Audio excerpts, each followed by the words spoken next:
Bonjour et bienvenue dans ce nouveau tutoriel. Ça y est, l'hiver est là, la neige est là et il est temps de sortir son appareil photo et de faire des photos de paysages enneigés. Et voilà, qu'est-ce qui se passe? Eh bien, lorsque je prends mes photos de paysages enneigés, j'ai beau avoir de la neige blanche, quand je regarde mes photos, ensuite mes images, je les trouve quand même sacrément délavées. C'est plutôt de la neige grise que de la neige blanche que j'ai. Alors, c'est dû à quoi? Alors, la première des choses, c'est que nos appareils photo, si on les laisse en mode automatique, ils vont gérer ce que l'on appelle des niveaux de gris.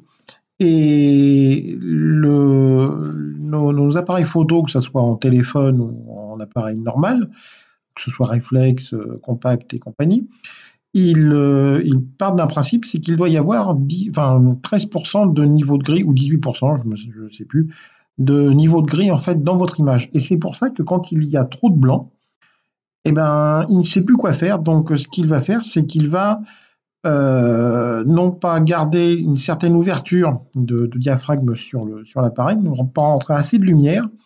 Et c'est pour ça que votre photo va se retrouver comme relativement sombre et donc avoir une neige qui n'est plus blanche, mais qui est plutôt dans les teintes de gris.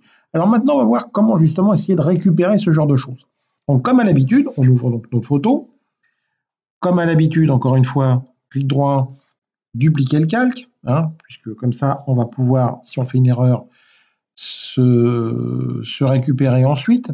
Et puis, on va faire comme on avait fait dans les premiers tutos sur l'exposition des images, donc surexposé, sous-exposé, on va les voir, on va faire un petit tour dans niveau. Paf. Et là, comme je vous le disais, vous voyez, nos teintes de blanc qui sont ici, normalement auraient dû être là. Et donc, on voit bien que l'appareil photo a décalé les blancs vers les couleurs grisâtres. Vous voyez, ici, on est sur les teintes de gris. Donc, qu'est-ce qu'il nous reste à faire? Eh bien, nous allons prendre notre taquet qui est ici et l'amener petit à petit vers le bord de mon histogramme. Vous voyez, hop, ça y est. Ça, c'est la première étape.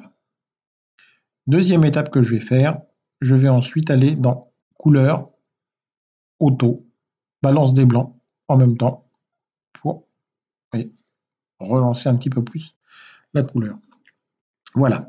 Il ne vous reste plus maintenant qu'à faire comme à l'habitude, fichier, exporter sous, pour enregistrer votre image sous un autre nom. Et voilà. D'accord?